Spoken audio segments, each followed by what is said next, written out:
Mateus 6:9 começa assim. Esse é o trecho que nós vamos estudar hoje. Então é assim que vocês vão orar. Pai nosso que estás nos céus. Ponto. Já está bom. Para falar hoje já é bastante. Vamos começar por aqui. Pai nosso que estás nos céus. Eu quero rapidamente falar com você sobre 3 coisas dessa primeira frase que Jesus ensinou para a gente. Pai nosso e céus. Não era muito comum no Antigo Testamento você ver o povo chamando Deus de Pai. São 14 ou 15 versículos que aparece essa referência. Deus, o Senhor dos exércitos, o Deus de Israel, poderoso nas batalhas, o Senhor que cria, o Rei sobre as nações, o que governa o seu povo, o que se assenta nos céus e a terra é o descanso dos seus pés, como dizem Salmos, aliás, tem muita referência sobre isso. Mas a gente encontra alguns textos, isso significa que na cabeça dos judeus, o que significava chamar Deus de Pai? Na verdade, quando se referia a essa palavra, era o pai de Israel, talvez, o pai da nação, não muito comum. Encontramos nos Salmos ele se colocando como o pai daqueles que necessitam. Se o teu pai e tua mãe te largarem, eu te recolherei. Essa primeira ideia de adoção de Deus ao seu povo. Mas foi Jesus que chegou com essa ideia. O meu Pai que está nos céus. Chamando Deus de uma maneira particular como o seu Pai. Talvez demonstrando a toda aquela gente a proximidade desse Deus, Senhor, soberano sobre tudo e todos, para com aqueles que creem. Num segundo momento, a própria geração de Cristo, porque ele é gerado pelo Pai, que nós chamamos primeira pessoa da Trindade, aquele que gera, e o Cristo, o Filho, que é gerado, eternamente gerado, desde o princípio gerado, e que é o Filho, também se autodenominando o Filho do Homem, porque tem a sua representação nessa carcaça humana, mas Filho de Deus, e trazendo o povo a chamá-lo de Pai. Isso já demonstra que Jesus está convidando a gente, ensinando a gente a orar de uma maneira que a nossa cabeça se sinta descansada diante de quem nós estamos. Apesar de cada um de nós termos uma referência diferente de pai, primeiro da nossa cultura, muitos de nós aqui somos, talvez a maioria, de descendência estrangeira, a geração dos nossos pais. Uns vieram da Itália, da Alemanha, do Japão. A maneira do pai imigrante tratar os seus filhos era diferente do que a gente tem hoje. E o mundo também muda muito. Talvez alguns de nós tenhamos uma ideia até amarga, porque a paternidade foi violenta contra nós. A referência que a gente tem de pai na cabeça é aquela que está mais próxima de nós, pelo pai que nós também tivemos como nosso pai terreno aqui, nossos pais. Mas Jesus aborda isso de uma maneira assim muito superior, porque ele é um pai na perfeição. Na verdade, ele é o pai. E todos nós somos a partir dele. E a maneira como exercemos a nossa paternidade, como nos sentimos na nossa filiação, é uma imagem. Porque ele é o pai por excelência. Ele é o Senhor que gera e que cuida de nós como um pai que cuida dos seus filhos. Na verdade, não é a referência que temos do nosso Pai terreno que deve nos fazer imaginar como deve ser o Pai celeste. É a imagem do Pai celeste que deve nos fazer compreender como deveria ter sido o nosso Pai terreno, ou como nós, como pais, devemos ser. Porque Ele é primeiro. Ontem eu fui fazer o casamento do Pedro, filho da Lilian e do Oswaldo, aqui da igreja, e da Marina. E enquanto estava para começar a cerimônia, tinha uma criançada correndo ali onde eu ia falar. Foi num ar livre, numa fazenda muito bonita, e a criançada ainda deram uns negocinhos de soltar bolha, porque quando os noivos entrassem, as crianças iam soltar bolhas. Eles estavam felizes da vida por participar do casamento com a bagunça que eles gostam de fazer. Não tem coisa melhor do que a gente servir com a nossa vocação. Estou numa bagunça aqui, é você. Aliás, quase acabaram com as bolhas antes dos noivos entrarem. Mas sabe que eu fiquei olhando aquela criançada correr ali, e eu falei, eita vida boa, sabe de nada, inocente, né? Mas que bom que eles estão aqui, olha só, eles estão correndo aqui, é árvore, é esse espaço que tem, e o mundo é deles, né? As invenções, os heróis, as coisas que eles falam. A gente que é pai e olha assim as crianças, a gente fala, que coisa linda, essa inocência é muito bonita. Por isso que Jesus disse que se nós não fôssemos, ele falou assim, se vocês não forem como essas crianças, vocês não conseguem viver o reino de Deus e entrar no reino de Deus. Porque a nossa malícia tira de nós toda a liberdade verdadeira da nossa relação com o nosso Pai. E quando a gente fica mais velho, a vida fica chata. Nós temos que ser melhores do que os outros, nós temos que competir com os outros, nós temos que ser melhores no trabalho, eu tenho que ter uma roupa mais bonita, eu tenho que ser mais bonito do que o cara que ganha todas as minas, e a moça tem que ser mais bonita, pelo menos do departamento que ela trabalha, para poder também ser vista, eu tenho que ter mais resultado na minha empresa, eu tenho que provar para o meu pai que eu sou o melhor filho. Que vida chata essa que o homem inventou na sua separação de Deus. A vida verdadeira é a relação de verdade com o nosso Pai, que olha para nós dos céus, como se nós estivéssemos aqui soltando bolhas, nas nossas bagunças que nós fazemos, nas nossas relações malucas, nosso jeito doentio, essa vida neurótica que a gente tem. Alguns mais, outros menos. Eu me incluo no grupo dos mais. Deus olha e fala, olha, eles estão soltando bolha de sabão. Se eles soubessem como eu os amo. Jesus chama a gente a entender que tem alguém dizendo, vem aqui filho. Bom, você que é pai sabe, né?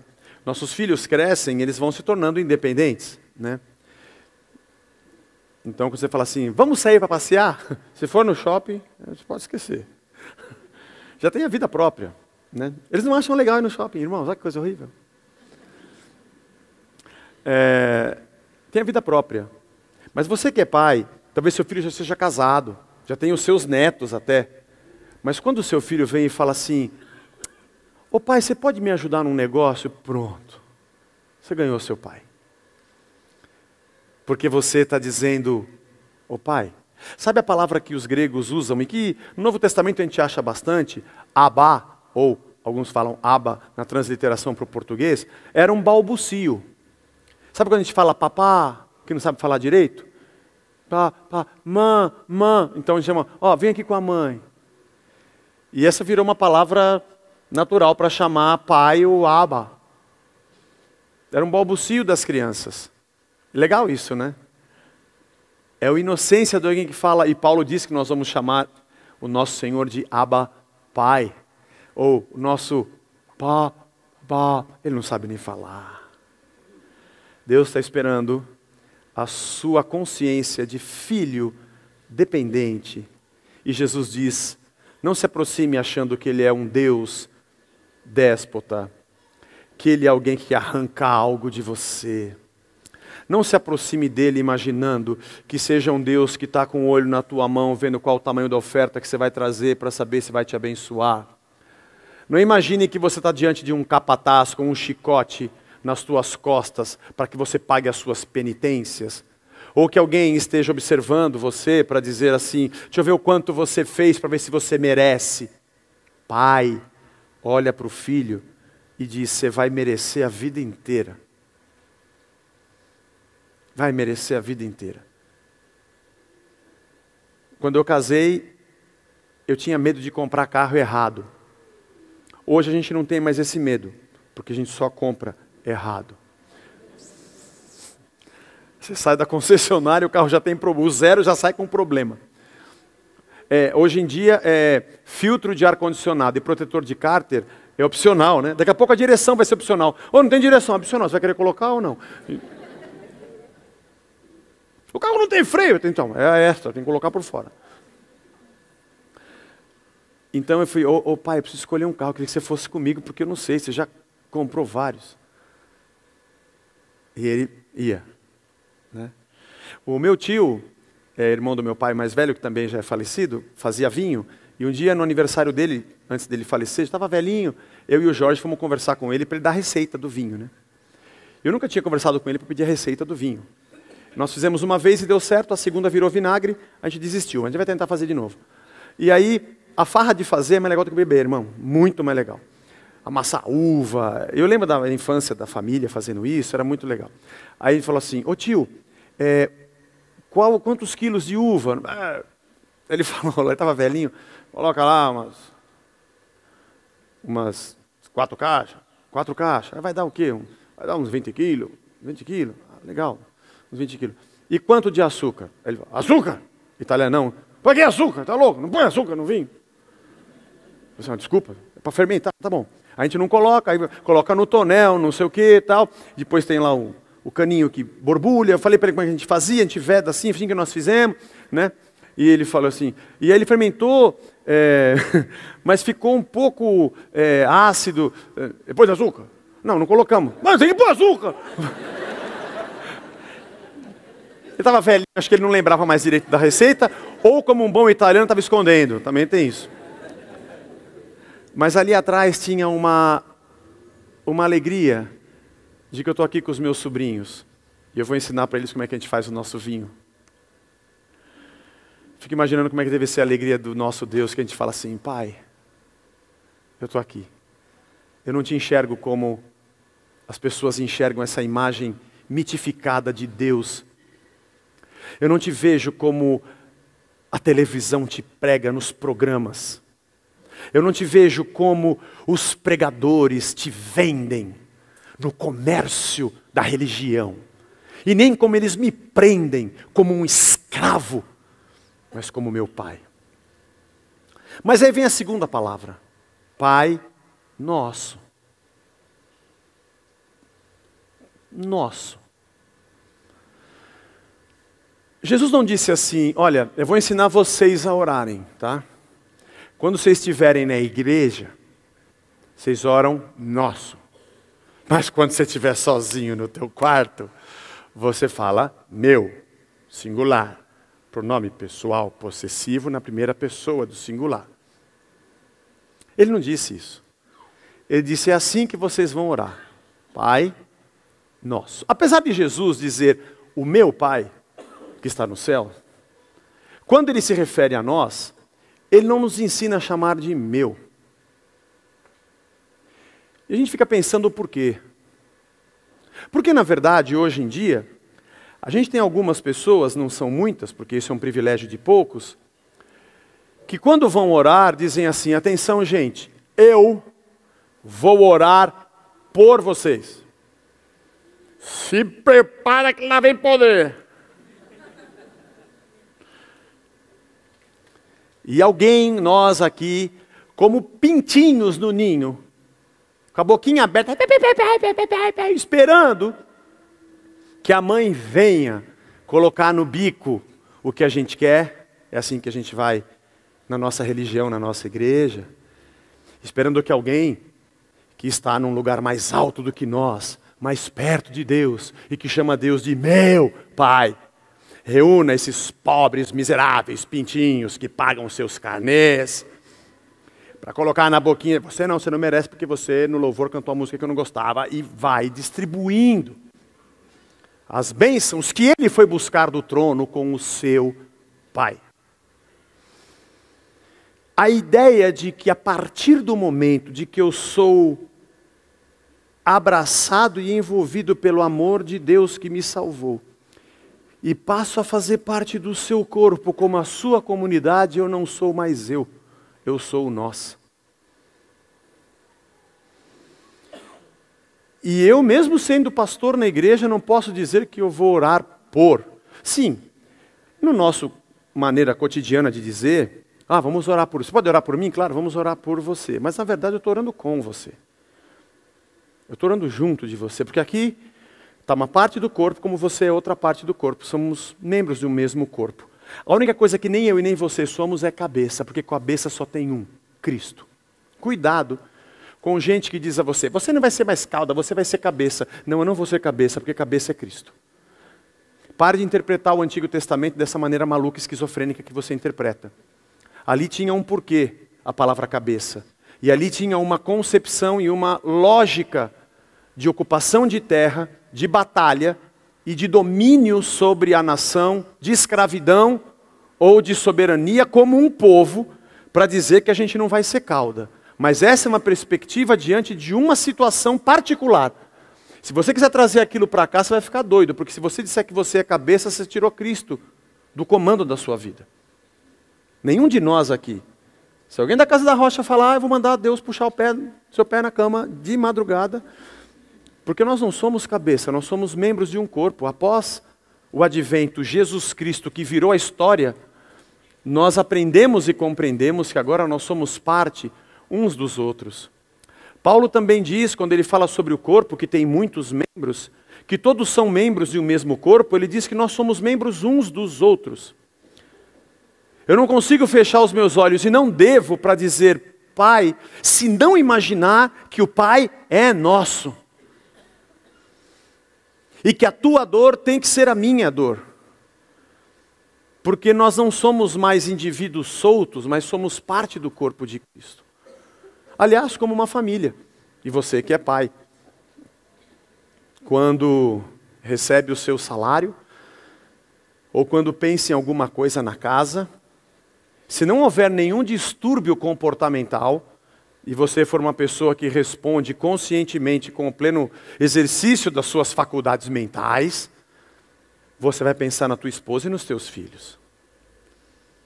Você não consegue pensar só em você, porque agora não sou só eu, agora somos nós. Aliás, casamentos que acontecem e os dois se juntam, mas o marido ou a mulher continuam pensando que ele é só e decide a sua vida para a sua felicidade, ele acaba com a comunidade e com a comunhão.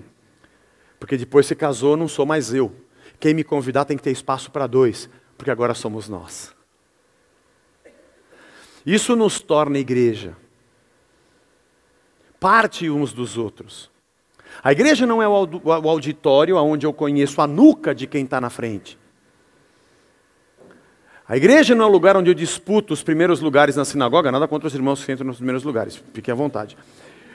Mas eu já percebi, você também deve ter participado de coisa assim, que as pessoas brigam e se acotovelam para sentar na frente, porque aqui eu fico mais perto da unção, eu quero receber o cuspimento da primeira vez, e porque eu estou perto de um guru que está mais perto de Deus.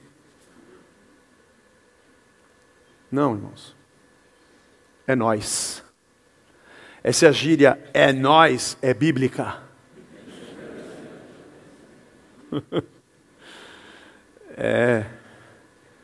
Somos nós. Agora vocês vão orar assim. Quebre essa sua individualidade. Pare de pensar que Deus fala só com você. Eita.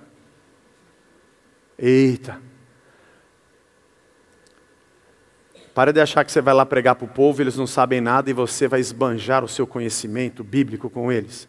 Eita. Todos eles compraram a minha Bíblia e eles leem também, viu? Essa política de pão e circo, de manter as pessoas debaixo de palavras e frases soltas de impacto e poder, levando-as para longe da compreensão completa das Escrituras, é uma prisão. E como diz, aliás, o Dr. Darcy, é um ambiente infantil, né, Dr. Darcy? Liderança autoritária promove uma audiência infantilizada, dependente, que não reconhece a sua filiação, mas que depende de um guru. Mas a nossa libertação passa pelo fato de que todos nós, a partir de mim, compreende que não sou eu, somos nós. O Pai é nosso, meu e seu. Mesmo quando eu estou sozinho, e oro e falo, Senhor, Tu és o meu Deus, na força da expressão da nossa língua, não importa, mas dentro de mim, eu sei que eu sou parte do reino, que eu sou parte do corpo. Que a dor de quem está ao meu lado tem que doer em mim, porque eu choro com quem chora. E a alegria de quem está ao meu lado tem que ser a minha alegria, porque eu dou risada com quem se alegra. Porque somos nós. Eu imagino Jesus olhando para aquele povo. Ele, Criador, desde o princípio, viu o homem cair e se distanciar de Deus. E quando o homem se distanciou de Deus, ele rompeu com ele mesmo. Ele olhando ali, saduceus, aristocracia, comércio no templo, ricos oprimindo pobres, gente com autoafirmação de autoridade, pessoas engolindo umas às outras, umas tendo que vender o seu próprio corpo como uma prostituta para poder comer, e outro dando um prato de comida para uma mulher para poder tê-la numa noite numa cama. Gente que oferecia sacrifícios que não deveriam, da maneira pelo menos com que era apresentada, e eram esfoladas no seu dinheiro e na sua fé para alimentar brutos, inconsequentes, cruéis, que se colocavam numa posição divina, mas que eram psicopatas. E olhando para essa gente dizendo: vocês não estão só. Porque se os homens dessa terra, e se vosso pai e vossa mãe abandonarem vocês, vocês têm um pai. Quando vocês forem orar, lembre disso, vocês têm um pai. E ele é pai de todo mundo. E quando ele é nosso, nós somos um nele. Esse pai está nos céus. Mateus escreveu o seu livro em grego. Mas ele escreveu pensando na comunidade judaica. Por isso a gente vê tantas referências, não que os outros não tenham, mas parece que Jeremias está aqui falando com Mateus enquanto ele escreve, as citações do Antigo Testamento. E uma coisa interessante, eu não sou um linguista, mas eu fui estudar sobre isso, mas um pouquinho mais, e parece que Mateus escreve em grego, mas usando paralelismos e a cosmovisão, a maneira de se ter literária do judeu. Tanto é que é em Mateus que a gente encontra mais, ou talvez o único lugar, não me recordo agora, reino dos céus. Apesar de ter também o reino de Deus. Porque o judeu não falava o nome de Deus. O tetragrama, que representa o nome de Deus, não era pronunciado. E como o hebraico não tinha vogais, a língua era aprendida por tradição oral, acredita-se que até mesmo eles já não sabiam mais como pronunciar. Falar Yahvé, Jeová, é uma maneira de tentar entender quais eram essas consoantes. Eles não falavam. E quando se falava em céu, na maneira que o judeu tinha de pensar o mundo, céu é o céu que a gente vê, o firmamento. Mas quando estava no plural, os céus tinham um outro significado. Os céus é a esfera de ação de Deus sobre a terra. Não é apenas o azulzinho com as nuvens. Talvez por isso que a gente hoje, a partir do que Jesus disse, a gente pensa no céu, Deus está no céu como lugar azul das nuvens. Mas para o judeu, usar essa palavra no plural significava o lugar de onde Deus reina e de onde Ele governa. Independente de ser acima ou embaixo. Mas os céus no plural tinham essa maneira de ser interpretada. Por isso que talvez quando Mateus, mesmo escrevendo em grego, mas imaginando que o judeu não usava o nome de Deus, ele usou bastante o reino dos céus, porque os céus no plural é o lugar onde Deus está. É o reino de que Deus reina a partir desse lugar onde Ele está. Como se dissesse que São Paulo tivesse um rei, ao invés do rei João, era o rei de São Paulo. Ao invés de falar o rei Dom João VI do Brasil, era o rei do Brasil, o rei dos céus, o reino dos céus. E quando ele fala Pai Nosso que estás nos céus, ele está dizendo que existe um Senhor que é Pai e que é nosso, mas que não é desse azulzinho com as nuvens, não faz parte desse mundo que a gente vive, mas ele está numa esfera de ação muito diferente da nossa. Ele coloca cada um de nós no nosso devido lugar. Não dá para subir no patamar e querer dizer para Ele com longas orações, como faziam os hipócritas, achando que podiam curvar Deus à sua vontade, porque Deus está muito acima do que a gente pode imaginar sobre a existência, porque nós existimos a partir dEle e não compreendemos nada da vida. A gente vai envelhecendo e descobrindo que a gente não sabe nada da vida. Nós não temos controle sobre pessoas, não temos controle sobre nós mesmos, nem sobre as nossas reações, nossos rompantes de nervosismo.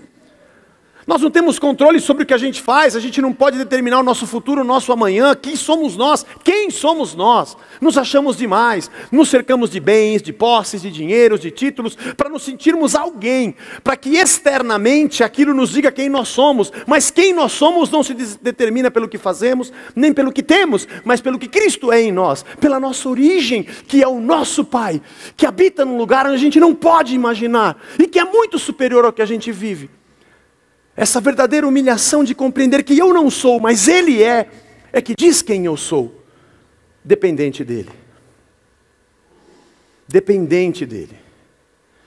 No mundo as pessoas são poderosas pelo dinheiro que elas possuem, pela fama que elas têm. Mesmo que ela pague muito no marketing pessoal que ela faz de si própria. Bom, se é pessoal é de si própria. Mesmo que aquilo seja produzido pela mídia, parece que a gente sempre tem a tendência de se curvar diante das pessoas mais famosas. Outro dia, numa viagem do resgate, eu estava pegando as malas, nem lembro que cidade que foi que a gente foi tocar, e quando eu olho alguém pegando a mala, quem eu vejo? Quem? Sérgio Reis. Pinga em mim. Panela velha que faz comida boa. Mesmo sendo um roqueiro, eu tenho que reconhecer que Sérgio Reis é Sérgio Reis. E eu fui lá para tirar uma foto, tirei uma foto com ele. Ele é muito alto, né? E eu tietei o Sérgio Reis. Nesses aeroportos que a gente vive para lá e para cá, vira e mexe a gente vê gente famosa, né? Mas eu não tieto não. Só tietei o fininho do tênis, que eu gosto dele, e o Sérgio Reis. Tem uns atorzinhos aí que eu não tieto não. Não merece. Mas é engraçado, né? Que a gente chega assim, ô Sérgio Reis, posso tirar uma foto com você? Pô, claro. É natural, né? A gente tem essa coisa do fã, né? Mas nós temos uma tendência tão fácil de acharmos que o fato da pessoa ser mais famosa, ela é melhor do que eu. E ele foi tão engraçado, eu estava conversando com duas senhorinhas, e eu cheguei perto e falei, Sérgio Reis, dá para você ficar na sua, que eu estou falando com elas? Aí eu olhei, ele deu uma risada, não, estou brincando.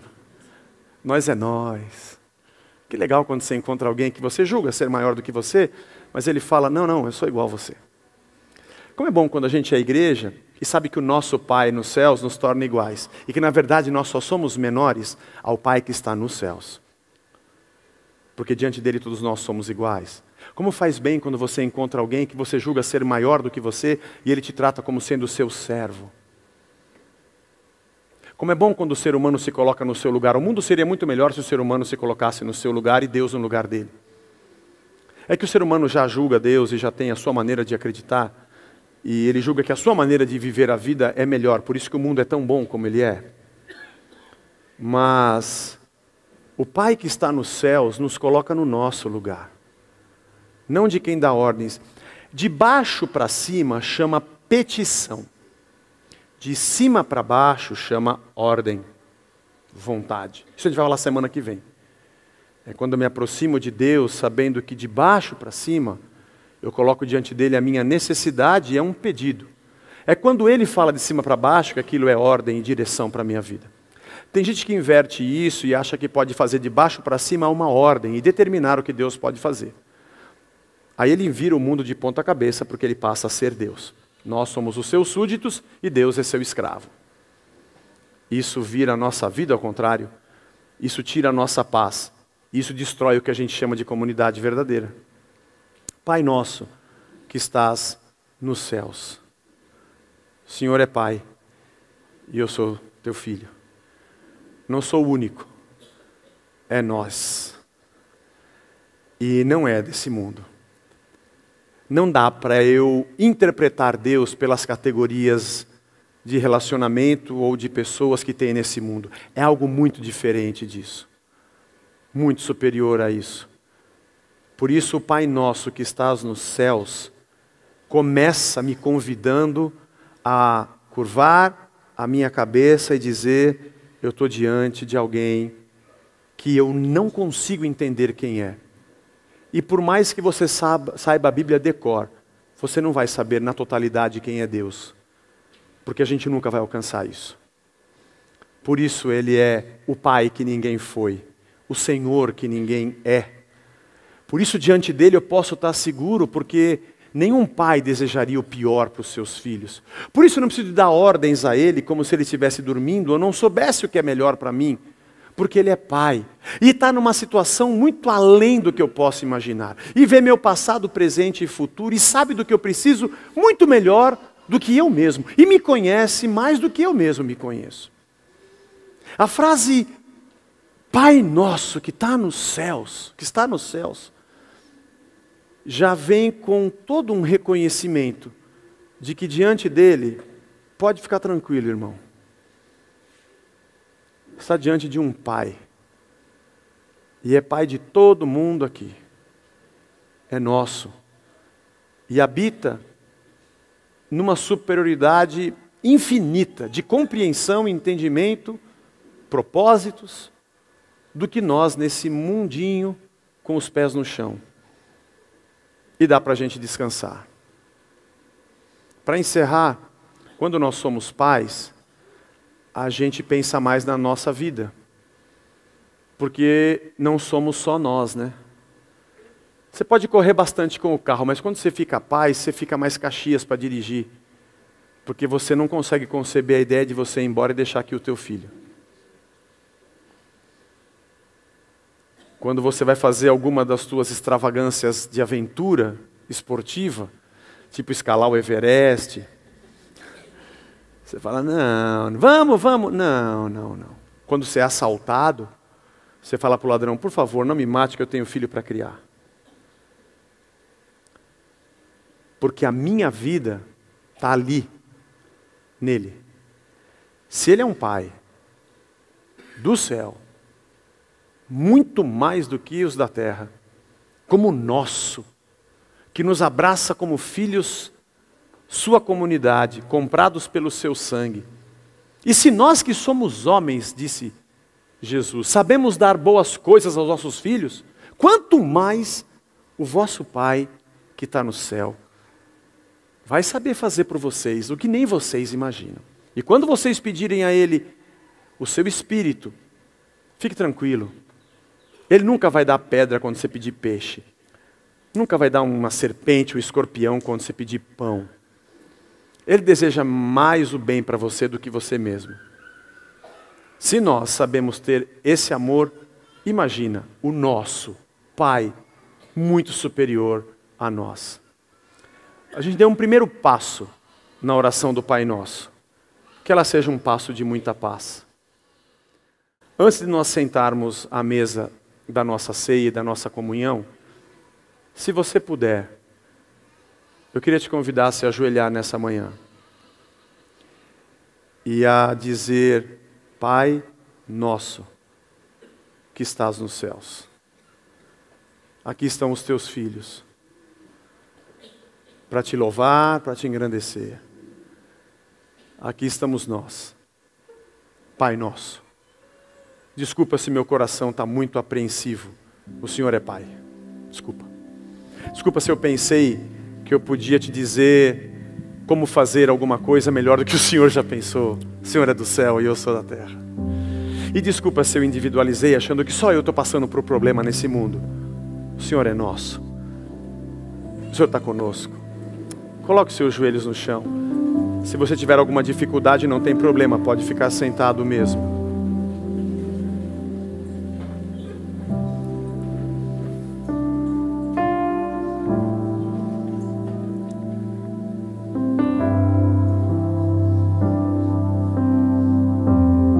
Pai nosso, que estás nos céus. Pai nosso, que estás nos céus. Nosso Pai, de todos nós, que numa única atitude na cruz, através do Teu Filho, comprou a todos nós. Que não se iguala e não se compara a nada que existe nesse mundo, porque Tu és dos céus. Por melhor que sejam os homens, o Senhor é muito superior. Por mais poder que tenha o mais poderoso dos homens, Ele ainda assim está debaixo dos Teus pés. Pai nosso, que estás nos céus. Às vezes nós achamos que estamos sós, mas o Senhor é nosso, nós somos o teu povo. Às vezes nós achamos que somos os únicos, mas o Senhor é nosso e nos tem a todos. Às vezes nós achamos que o Senhor se esquece de nós, mas o Senhor é Pai, que se compadece dos seus filhos. Às vezes nós pensamos como um filho pequeno, criança, adolescente, que briga com o seu pai, achando que o pai não sabe nada. Nós fazemos isso contigo.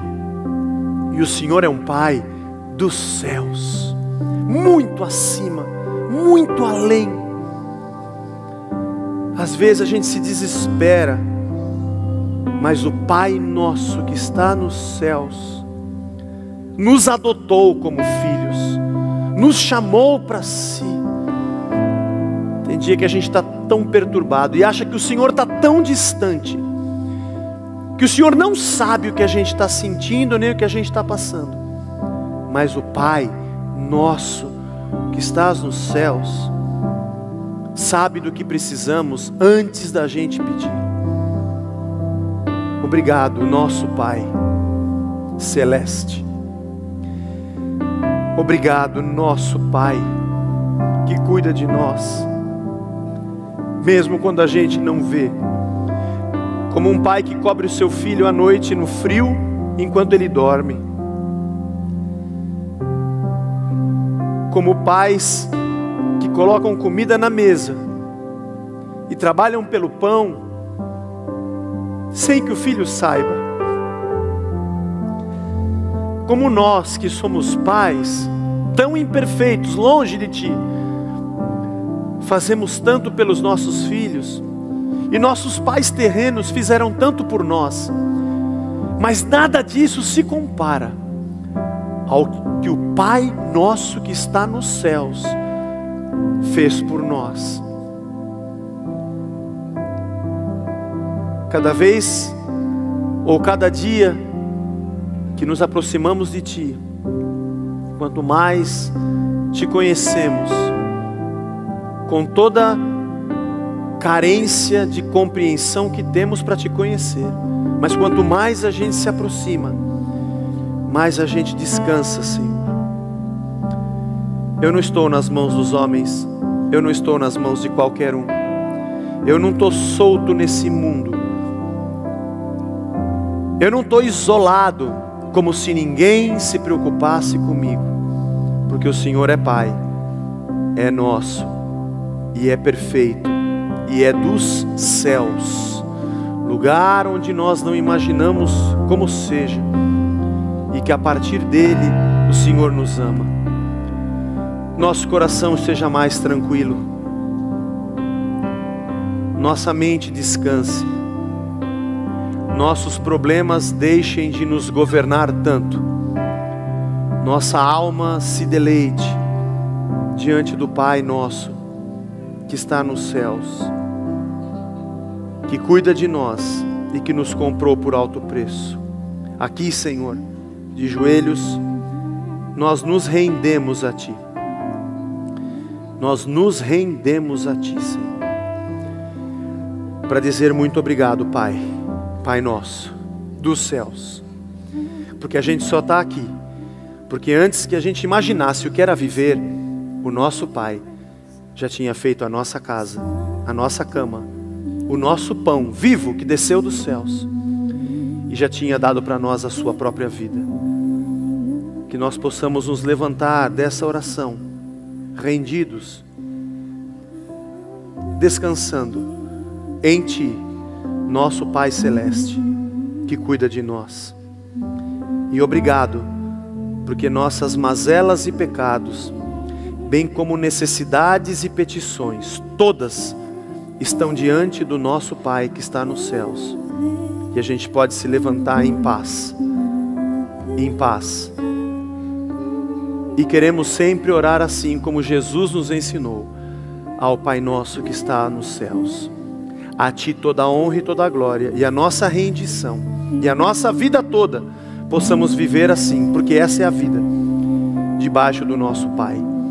Obrigado, Senhor.